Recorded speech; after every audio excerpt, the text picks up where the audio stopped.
الحمد لله وحده والصلاة والسلام على من لا نبي بعده.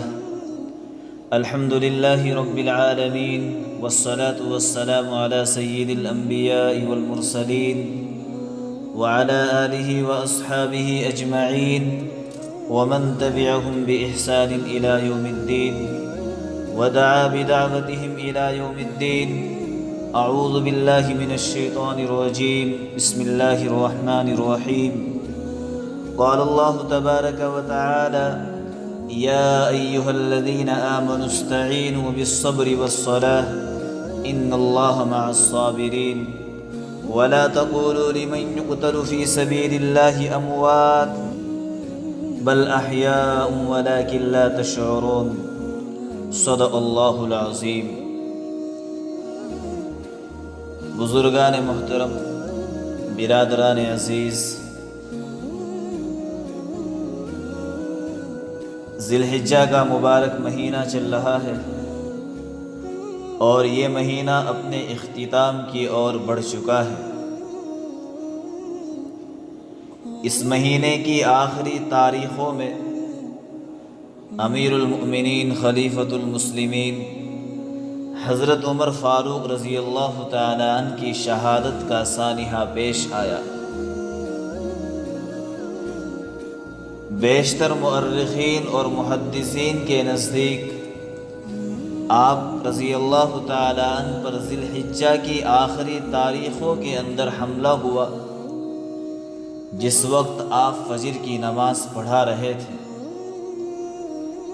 3 دن موت و حیات کی کشمکش میں مبتلا ہونے کے بعد یکم محرم کو آپ کا انتقال ہو گیا.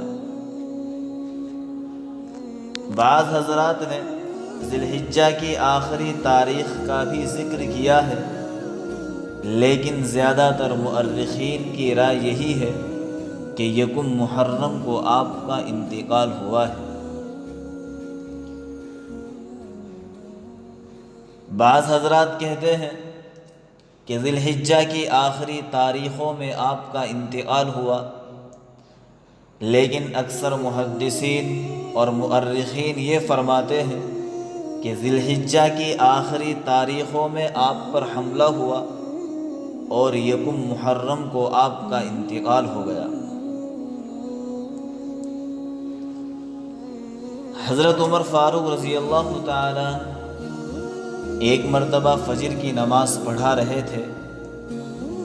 ایک مجوسی جس کا نام فیروز لؤلؤ تھا، وہ پہلے سے ہی آپ کے قتل کی طاق میں بیٹھا ہوا تھا. جیسے ہی آپ نے فجر کی نماز پڑھانی شروع کی تو یہ فیروز لؤلؤ صحابہ کی صفوں کو چیرتا ہوا اور خنجر چلاتا ہوا آگے بڑھا اور حضرت عمر فاروق رضی اللہ تعالی عنہ پر اس تیزی کے ساتھ 7 وار کیے کہ آپ رضی اللہ تعالی عنہ اس کے حملے کی وجہ سے نیچے گر گئے. روایات کے اندر آتا ہے کہ جس وقت یہ بدبخت حضرت عمر فاروق رضی اللہ تعالی عنہ پر حملے کے ارادے سے آگے بڑھ رہا تھا تو یہ حضرات صحابہ پر حملہ کرتے ہوئے آگے بڑھ رہا تھا.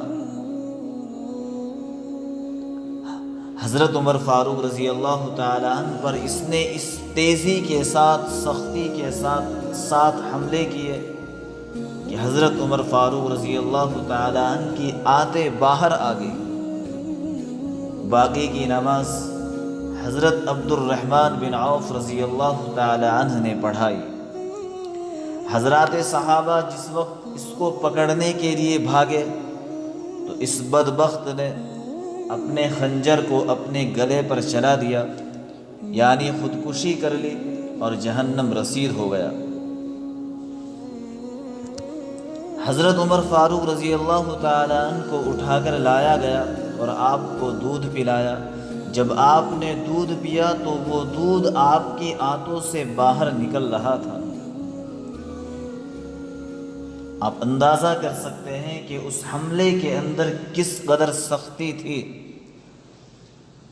اور حضرت امیر المؤمنین رضی اللہ تعالیٰ عنہ کی آتیں کس قدر باہر آ چکی تھی کہ آپ دودھ پی رہے تھے، لیکن وہ دودھ بجائے پیٹ کے آنتوں کے راستے سے باہر نکل رہا تھا۔ حضرت عمر فاروق رضی اللہ تعالیٰ عنہ کہنے لگے، موت کا پیغام آیا ہے۔ آپ رضی اللہ تعالیٰ عنہ نے صحابہ سے پوچھا کہ مجھ پر حملہ کرنے والا کون تھا؟ آپ کو بتایا گیا کہ ایک مجوسی تھا۔ حضرت عمر فاروق رضی اللہ تعالیٰ عنہ نے اللہ کا شکر ادا کیا کہ میری شہادت میں کسی صحابی کا ہاتھ نہیں ہے۔ آپ نے اپنے بیٹے عبداللہ بن عمر سے کہا، جاؤ اماں عائشہ صدیقہ رضی اللہ تعالی عنہا کے پاس جاؤ اور جا کر اجازت لو، اور اب امیر المؤمنین مت کہنا، اب میں امیر المؤمنین نہیں ہوں، کہنا عمر بن خطاب رضی اللہ تعالیٰ عنہ اپنے دونوں ساتھیوں کے پاس قبر کی جگہ چاہتا ہے، بیٹا اگر وہاں سے اجازت مل جائے تو مجھے وہاں دفن کر دینا، اگر وہاں سے اجازت نہ ملے تو مجھے عام قبرستان میں دفن کر دینا۔ عبداللہ ابن عمر رضی اللہ تعالیٰ عنہ اماں عائشہ صدیقہ رضی اللہ تعالیٰ عنہ کے پاس گئے، دیکھا اماں عائشہ بیٹھی رو رہی ہیں۔ کہا، اماں جان، میرا باپ عمر بن خطاب قبر کی اجازت چاہتا ہے۔ حضرت عائشہ نے کہا، عبداللہ، یہ جگہ تو میں نے اپنے لیے رکھی تھی کہ میں اپنے خاوند اور اپنے باپ کے ساتھ ایک کونے میں سو جاؤں گی، لیکن اگر عمر کی خواہش ہے تو عمر مجھ سے زیادہ حقدار ہے۔ جب حضرت عائشہ صدیقہ رضی اللہ تعالی عنہا نے حضرت عبداللہ بن عمر کو اجازت دے دی تو حضرت عبداللہ بن عمر رضی اللہ تعالی عنہ حضرت عمر بن خطاب رضی اللہ تعالی عنہ کے پاس آئے اور کہا، ابا جان مبارک ہو، اماں عائشہ نے آپ کو اجازت دے دی ہے۔ لیکن حضرت عمر فاروق رضی اللہ تعالی عنہ نے کہا کہ بیٹے، جب میری روح پرواز کر جائے اور میرا جنازہ تیار ہو جائے تو میرے جنازے کو اماں عائشہ صدیقہ رضی اللہ تعالی عنہا کے حجرے کے سامنے رکھ دینا اور ایک مرتبہ پھر اجازت طلب کرنا، کہیں ایسا نہ ہو کہ اس وقت انہوں نے میرے اعزاز میں مجھے اجازت دے دی ہو، ایک مرتبہ پھر اجازت لے لینا، اگر اجازت مل جائے تو مجھے دفن کر دینا، اگر اجازت نہ ملے تو مجھے عام قبرستان کے اندر دفن کر دینا۔ آپ رضی اللہ تعالی عنہ نے حج کے سفر کے دوران اللہ سے یہ دعا کی تھی کہ اللہ میری ذمہ داریاں بہت بڑھ گئی ہے اور میں اپنے جسم میں ضعف محسوس کر رہا ہوں، میں اپنے جسم میں کمزوری محسوس کر رہا ہوں، اے اللہ اس سے پہلے کہ میں ان ذمہ داریوں کے بارے میں سست ہو جاؤں، ان کا حق ادا نہ کر سکوں، تو اس سے پہلے مجھے اپنے پاس بلا لے، تو اس سے پہلے مجھے اپنے پاس بلا لے۔ روایات کے اندر آتا ہے کہ اس کے بعد آپ نے چند دن ہی گزارے تھے اور آپ پر قاتلانہ حملہ ہو گیا۔ 3 دن تک آپ زندگی اور موت سے لڑتے رہے، اور پھر فیروز لولو مجوسی نے آپ پر حملہ کر دیا۔ یہ فیروز لولو حضرت مغیرہ بن شعبہ رضی اللہ تعالی عنہ کا غلام تھا۔ حضرت عمر فاروق رضی اللہ تعالی عنہ نے مدینہ منورہ میں غیر مسلموں کے داخلے پر پابندی لگا دی تھی۔ حضرت مغیرہ بن شعبہ رضی اللہ تعالی عنہ نے خاص طور سے سفارش کر کے اس غلام کو اپنے پاس رکھا تھا، کیونکہ یہ بہت سارے فنون کے اندر ماہر تھا۔ چند دن بعد یہ حضرت عمر فاروق رضی اللہ تعالی عنہ کے پاس آیا اور کہنے لگا، شکایت کرنے لگا کہ میرے مالک نے مجھ پر جو ٹیکس رکھا ہے وہ بہت زیادہ ہے۔ حضرت عمر نے اس سے چند سوال کیے کہ تم کیا کیا جانتے ہو؟ اس نے بتایا۔ حضرت عمر نے کہا کہ پھر یہ ٹیکس زیادہ نہیں ہے۔ اس پر وہ بہت زیادہ غضبناک ہوا، یعنی اس کو اس بات پر بہت غصہ آیا۔ بات رفع دفع ہو گئی۔ حضرت عمر فاروق رضی اللہ تعالی عنہ نے اس سے کہا کہ میرے لیے ایک چکی بنا دو۔ اس نے کہا آپ کے لیے ایسی چکی بناؤں گا جسے ساری دنیا یاد رکھے گی۔ جب وہ چلا گیا تو حضرت عمر فاروق رضی اللہ تعالی عنہ نے اپنے ساتھیوں سے کہا کہ یہ شخص مجھے قتل کی دھمکی دے کر گیا ہے۔ حضرت عمر فاروق رضی اللہ تعالی عنہ کی فراست دیکھیے، آپ کی ذہانت دیکھیے، آپ کی دور اندیشی دیکھیے۔ حضرت عمر فاروق رضی اللہ تعالی عنہ نے اپنے ساتھیوں میں اسی وقت بتا دیا تھا کہ یہ شخص مجھے قتل کی دھمکی دے کر گیا ہے۔ اللہ تبارک و تعالی نے حضرت عمر فاروق رضی اللہ تعالی عنہ کو بڑی ذہانت عطا فرمائی تھی۔ آپ بڑے دور اندیش تھے، بڑی خصوصیات کے حامل تھے۔ سیدنا عمر فاروق رضی اللہ تعالی عنہ کو جو خصوصیات حاصل ہے، جو ان کو پوری صحابہ کی جماعت سے ممتاز کر دیتی ہے، اس میں سب سے پہلی اور اہم بات یہ ہے کہ ان کو مراد رسول کہا جاتا ہے۔ مراد کا مطلب کہ جس کو مانگا جاتا ہے، جس کو چاہا جاتا ہے۔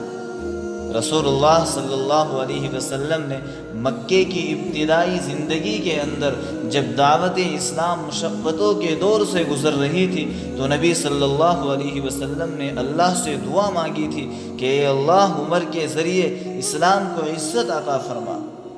بعض روایات کے اندر آتا ہے کہ 2 عمر میں سے ایک عمر مانگا تھا کہ اے اللہ یا تو عمر بن خطاب یا عمر بن ہشام جسے ابو جہل کہتے ہیں، ان میں سے کسی ایک کے ذریعے سے اسلام کو عزت عطا فرما، اسلام کو تقویت عطا فرما۔ حضرت عمر بن خطاب رضی اللہ تعالی عنہ کے حق میں دعا قبول ہو گئی۔ اسلام لانے کا واقعہ بڑا عجیب ہے۔ 2 واقعے مؤرخین نے اپنی کتابوں کے اندر ذکر فرمائے۔ ایک واقعہ تو وہی ہے جو ہم عامتاً سنتے رہتے ہیں کہ ایک مرتبہ کفار مکہ آپس میں بیٹھے باتیں کر رہے تھے، نبی صلی اللہ علیہ وسلم کے خلاف معاذ اللہ اس طرح کی باتیں کر رہے تھے کہ ان کو مار دیا جائے معاذ اللہ۔ تو حضرت عمر فاروق رضی اللہ تعالیٰ عنہ اس وقت تک اسلام نہیں لائے تھے۔ وہ کفار سے کہنے لگے کہ تم ان کے خلاف اتنی باتیں کرتے ہو، ڈائریکٹ کام ہی تمام کیوں نہیں کر دیتے؟ کفار مکہ کہنے لگے کہ یہ کام کون کرے گا؟ حضرت عمر فاروق رضی اللہ تعالی عنہ نے اس وقت زمانہ جاہلیت کے اندر بھی، چونکہ آپ کے اندر بہت زیادہ بہادری تھی، بہت زیادہ ہمت تھی، اس وقت یہ بات کہی کہ عمر کافی ہے۔ چنانچہ آپ قتل کے ارادے سے نکل پڑے۔ آپ سب نے یہ واقعہ بارہا سنا ہے۔ آپ قتل کے ارادے سے نکل پڑے۔ راستے میں ایک صحابی ملے اور کہنے لگے ذرا عمر پہلے اپنے گھر کی تو فکر لیجئے، اپنے گھر کی تو پہلے فکر کر لیجئے۔ آپ کے بہنوئی اور آپ کی بہن اسلام کے اندر داخل ہو چکے ہیں، وہ نبی صلی اللہ علیہ وسلم کی رسالت کا اقرار کر چکے ہیں، آپ علیہ الصلاۃ والسلام کے دستے مبارک پر ایمان لا چکے ہیں۔ حضرت عمر فاروق رضی اللہ تعالی عنہ کا غصہ مزید بڑھ گیا اور آپ نے اس ارادے کو ترک کر دیا۔ آپ نے راستہ بدل دیا اور بہن کے گھر کی طرف چل دیے۔ دروازے پر دستک دی، بہن نے دروازہ کھولا۔ آپ نے پوچھا کہ کیا پڑھ رہے تھے؟ وہ قرآن کے صفحات آپ نے کسی میز وغیرہ پر پڑے ہوئے دیکھے۔ پہلے تو بہن کو اور بہنوئی کو خوب مارا، خوب مارا۔ وہ بہن کہنے لگی، وہ بھی عمر کی بہن تھی، کہنے لگی عمر چاہے تم ہمیں جان سے مار دو لیکن ہم اسلام لا چکے ہیں، نبی صلی اللہ علیہ وسلم کی رسالت کا، آپ کی نبوت کا اقرار کر چکے ہیں، اب ہم جان تو دے سکتے ہیں لیکن اسلام سے نہیں پھر سکتے۔ جب بہن نے اس سخت لہجے کے اندر حضرت عمر فاروق رضی اللہ تعالی عنہ سے یہ الفاظ کہے تو حضرت عمر فاروق رضی اللہ تعالی عنہ کا دل کچھ نرم ہوا اور بہن سے کہا دکھاؤ تم کیا پڑھ رہے تھے؟ بہن نے کہا عمر تم ان کو ہاتھ نہیں لگا سکتے، تم ناپاک ہو۔ حضرت عمر نے پوچھا اس کو ہاتھ لگانے کے لیے مجھے کیا کرنا پڑے گا؟ کہا تمہیں غسل کرنا پڑے گا۔ حضرت عمر فاروق رضی اللہ تعالی عنہ نے غسل کیا۔ غسل کرنے کے بعد جب پڑھا بسم اللہ الرحمن الرحیم، جب اللہ کا نام پڑھا تو اس نام کی عظمت آپ کے دل پر ایسی جا کر لگی کہ اس کا نور دل میں اترتا چلا گیا، اور یہاں سے نکلے سیدھے نبی صلی اللہ علیہ وسلم کی طرف رخ کیا۔ چونکہ اس وقت آپ علیہ السلام صحابہ کو دار ارقم میں تعلیم دیا کرتے تھے۔ جو صحابی دروازے پر کھڑے ہوئے تھے، جب انہوں نے دیکھا کہ حضرت عمر فاروق رضی اللہ تعالیٰ عنہ ننگی تلوار لے کر چلے آ رہے ہیں اور بڑے غصے سے چلے آ رہے ہیں، تو وہ صحابی گھبرائے ہوئے اندر آئے اور کہا یا رسول اللہ، عمر آ رہا ہے، اس کے ہاتھ میں ننگی تلوار ہے، پتہ نہیں کس ارادے سے آ رہا ہے۔ حضرت رسول کریم صلی اللہ علیہ وسلم کے پاس حضرت حمزہ رضی اللہ تعالیٰ عنہ بھی بیٹھے ہوئے تھے، تو حضرت حمزہ رضی اللہ تعالیٰ عنہ نے کہا کہ آنے دو، اچھے ارادے سے آ رہا ہے خیر پائے گا، اگر برے ارادے سے آ رہا ہے تو اسی کی تلوار سے اس کا سر قلم کر دوں گا۔ حضرت عمر فاروق رضی اللہ تعالیٰ عنہ آئے، نبی صلی اللہ علیہ وسلم نے دیکھا، حضرت عمر فاروق رضی اللہ تعالیٰ عنہ سے پوچھا عمر کس ارادے سے آئے ہو؟ کہنے لگے یا رسول اللہ کلمہ پڑھنا چاہتا ہوں۔ روایات کے اندر آتا ہے کہ جب حضرت عمر نے اپنے اسلام کا اظہار کیا، حضرات صحابہ نے اس تیزی کے ساتھ نعرہ تکبیر اللہ اکبر کی صداؤں کو بلند کیا کہ حرم کے اندر، بیت اللہ کے اندر جو کفار بیٹھے ہوئے تھے ان تک یہ آواز پہنچی، پورے مکے کے اندر آواز پہنچ گئی۔ کفار مکہ سوچنے لگے آخر کیا ہوا ہے؟ ایک واقعہ تو یہی ہے، دوسرا واقعہ یہ ہے کہ ایک مرتبہ حضرت عمر فاروق رضی اللہ تعالیٰ عنہ بیت اللہ کے اندر گئے۔ نبی صلی اللہ علیہ وسلم اس وقت قرآن پڑھ رہے تھے۔ حضرت عمر فاروق رضی اللہ تعالیٰ عنہ خانہ کعبے کے پردے کے اندر چھپ کر آپ کے پڑھنے کو سننے لگے، اور اس وقت نبی صلی اللہ علیہ وسلم سورہ حاقہ پڑھ رہے تھے۔ حضرت عمر فاروق رضی اللہ تعالیٰ عنہ کہتے ہیں کہ میں نے وہ آیتیں سنی، میں وہ آیتیں غور سے سننے لگا اور اپنے من میں سوچنے لگا کتنا شاندار کلام ہے اور کیسی شاعری ہے۔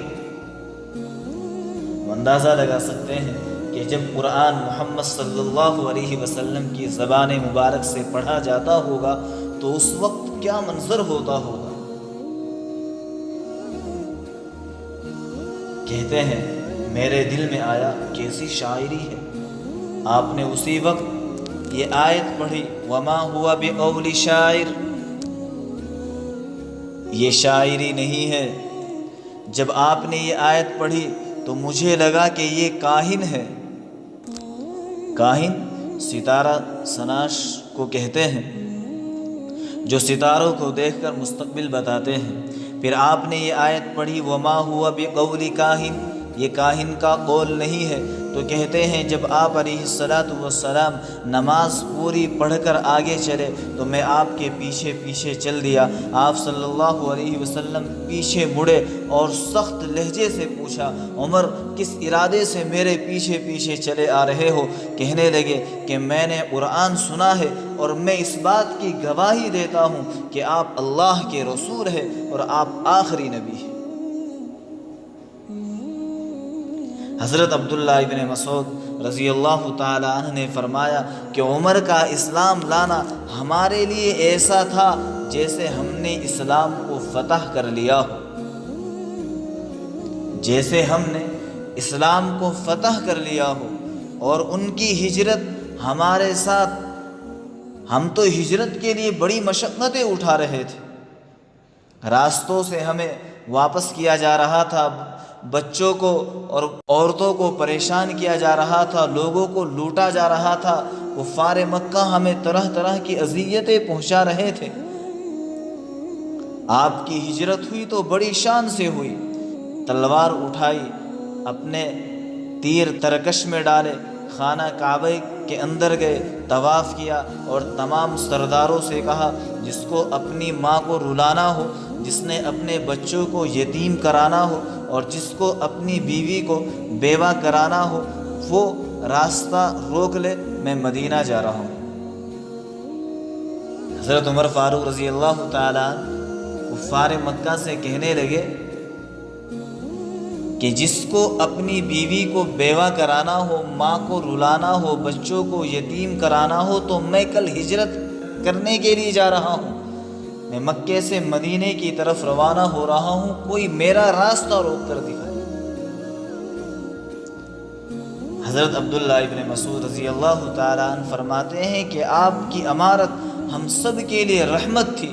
10 سال 6 مہینے آپ کی خلافت کا زمانہ رہا ہے اور آپ کی خلافت میں مسلمانوں کو بڑی تقویت ملی۔ علماء فرماتے ہیں کہ 22 لاکھ مربع میل، بعض کہتے ہیں کہ 25 لاکھ مربع میل اور بعض حضرات کہتے ہیں کہ 28 لاکھ مربع میل تک حضرت عمر فاروق رضی اللہ تعالیٰ عنہ کے دور خلافت میں فتوحات ملی۔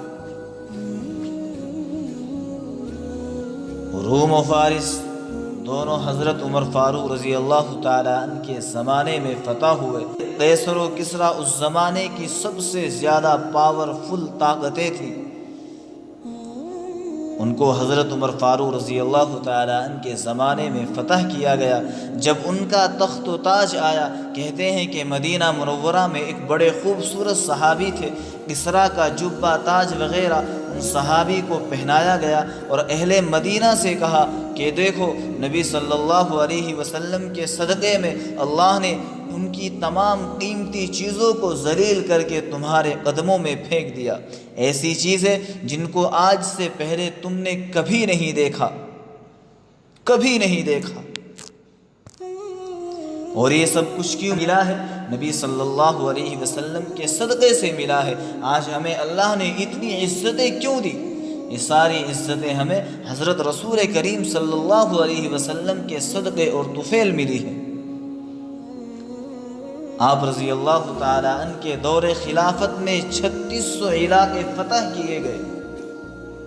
جب آپ کا آخری وقت تھا، حضرت علی اور حضرت حسن رضی اللہ تعالیٰ عنہما آپ کے پاس آئے۔ حضرت عمر کے چہرے پر خوف دیکھا تو پوچھا عمر موت سے ڈر گئے ہو؟ حضرت عمر نے جواب دیا نہیں، موت سے نہیں ڈرا، موت کے بعد کیا ہونے والا ہے اس سے ڈرا ہوں۔ یہ وہ کہہ رہا ہے جس کے بارے میں نبی صلی اللہ علیہ وسلم نے فرمایا میرے بعد کوئی نبی ہوتا تو عمر ہوتا۔ یہ وہ کہہ رہا ہے جس کے لیے نبی صلی اللہ علیہ وسلم کہہ رہے تھے کہ میں نے عمر کا جنت میں محل دیکھا ہے۔ یہ وہ کہہ رہا ہے جس کو نبی صلی اللہ علیہ وسلم نے بار بار جنت کی خوشخبریاں سنائی ہیں۔ ایک مرتبہ نبی صلی اللہ علیہ وسلم مسجد کے اندر بیٹھے ہوئے تھے، ایک طرف حضرت ابو بکر بیٹھے ہوئے تھے، ایک طرف حضرت عمر فاروق رضی اللہ تعالیٰ عنہ بیٹھے ہوئے تھے۔ آپ صلی اللہ علیہ وسلم نے دونوں کا ہاتھ پکڑا اور فرمایا قیامت کے دن میں اس طرح اٹھوں گا، میری ایک طرف ابو بکر ہوں گے، دوسری طرف عمر ہوں گے۔ یہ وہ شخص کہہ رہا ہے کہ موت کے بعد کیا ہونے والا ہے مجھے اس سے ڈر لگ رہا ہے۔ حضرت علی رضی اللہ تعالی عنہ نے فرمایا میں گواہی دیتا ہوں کہ میں نے کئی مرتبہ اللہ کے نبی سے سنا ہے جنت میں بڑی عمر کے لوگوں کے سردار ابو بکر اور عمر ہیں، جوانوں کے سردار حسن حسین ہیں رضی اللہ تعالی عنہما، بڑے لوگوں کے سردار اللہ کے نبی علیہ الصلاۃ والسلام نے فرمایا وہ ابو بکر اور عمر ہیں۔ حضرت عمر فاروق رضی اللہ تعالی عنہ نے حضرت علی بن ابی طالب رضی اللہ تعالی عنہ سے پوچھا میرے حق میں گواہی دوں گے؟ قیامت کے دن میرے حق میں گواہی دوں گے؟ حضرت علی نے کہا میں بھی گواہی دوں گا اور میرا بیٹا حسن بھی گواہی دے گا۔ پھر یہ حضرات چلے گئے۔ حضرت عمر پر موت نے دستک دی۔ آپ کہہ رہے تھے، عمر اگر آج تیرے رب نے معاف نہ کیا تو تو ہلاک ہو جائے گا۔ یہی الفاظ آپ اپنی زبان مبارک سے بار بار دہرا رہے تھے کہ اگر آج عمر تجھے تیرے رب نے معاف نہیں کیا تو تو ہلاک ہو جائے گا۔ اتنا بڑا آدمی جس کو اللہ کے نبی صلی اللہ علیہ وسلم نے اللہ سے خود مانگا ہو، وہ اللہ سے اس قدر خوف کھا رہا ہے۔ یہ الفاظ کہتے کہتے جان پرواز کر گئی۔ جنازہ پڑھایا گیا اور آ کر حجرہ مبارک کے سامنے جنازہ رکھ دیا گیا۔ حضرت عبداللہ بن عمر رضی اللہ تعالیٰ آگے بڑھے اور دستک دی، اماں جان میرا باپ عمر بن خطاب دروازے پر پہنچ چکا ہے، اندر آنے کی اجازت ہے۔ اماں جان عائشہ صدیقہ رضی اللہ تعالی عنہا نے فرمایا، مرحبا بعمر، ہم عمر کو مبارکباد دیتے ہیں۔ یہ کہہ کر آپ باہر تشریف لے گئے۔ قبر کھودی گئی۔ حضرت عباس رضی اللہ تعالیٰ عنہ فرماتے ہیں کہ کسی نے میرے کندھے پر ہاتھ رکھا تو میں نے دیکھا حضرت علی رضی اللہ تعالیٰ عنہ رو رہے تھے اور کہہ رہے تھے، عمر مجھے پتا تھا تیرے سوا یہاں کوئی نہیں آ سکتا۔ میں نے اپنے نبی کی مبارک زبان سے کتنی بار سنا ہے، میں ابو بکر عمر، میں ابو بکر عمر۔ آپ علیہ السلام بار بار یہ چیز کہا کرتے تھے، عمر مجھے پتا تھا یہ جگہ صرف اور صرف تیرے لیے ہے۔ میرے دوستو، اتنا بڑا آدمی وہ اللہ سے اس قدر خوف کھائے اور ہم اتنے گناہ کرنے کے باوجود بھی اللہ سے نہ ڈرے، یہ دلوں کی سختی نہیں تو اور کیا ہے۔ وہ صحابی رسول ہو کر بھی یہ کہہ رہے ہیں کہ اگر آج مجھے اللہ نے معاف نہیں کیا تو میں ہلاک ہو جاؤں گا۔ جن کی جنت کی بشارت نبی صلی اللہ علیہ وسلم نے خود اپنی زبان مبارک سے دی ہے، جن کو عشرہ مبشرہ میں شمار کیا گیا ہے، جن کے دور خلافت میں اسلام کو کتنی ہی فتوحات ملی ہے، وہ آخری وقت میں اللہ سے اس قدر خوف کھا رہے ہیں۔ اور ایک ہم ہیں، ہمیں کتنے ہی قصے کہانیاں سنا دو، کتنی ہی روایتیں سنا دو، کتنی ہی احادیثیں سنا دو، کیسے ہی قبر کے منظر سنا دو، مجال ہے کہ ہمارے دل نرم پڑ جائے، ہم مسجد کے اندر جا کر اللہ کے سامنے معافی مانگ لے، توبہ کر لے، ندامت کے دو چار آنسو بہا لے، توبہ کر کے اللہ کی طرف لوٹ آئے، کوئی مطلب نہیں۔ یاد رکھنا، آج تک موت سے کوئی نہ بچ سکا، وہ آ کر رہے گی۔